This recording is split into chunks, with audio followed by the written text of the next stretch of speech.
They say if you're ever going to write a book, you should write one that you yourself would like to read.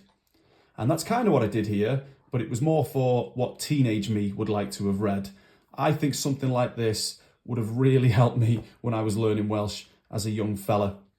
And what I've done in this book is I've chosen 67 of my favourite verbs. They're actually verbal nouns, but we'll forget about that. 67 of my favourite verbs in Welsh. And what I do in this book is I split each of the words into 4 pages. So here I've got clywed, which is to hear, and to smell, if you watched one of my videos recently.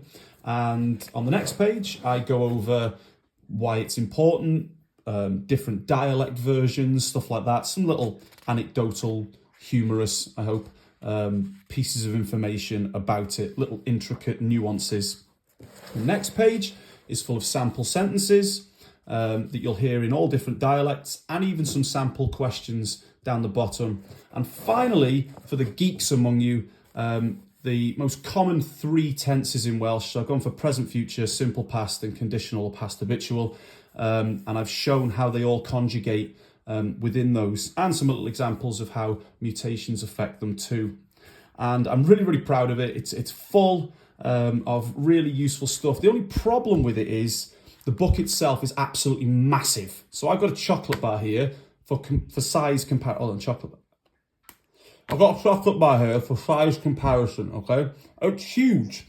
And I've had some wonderful feedback about it, but some people think it's just massive. It might as well be a coffee table for someone. So what I've done recently is I've made a cute little mini one.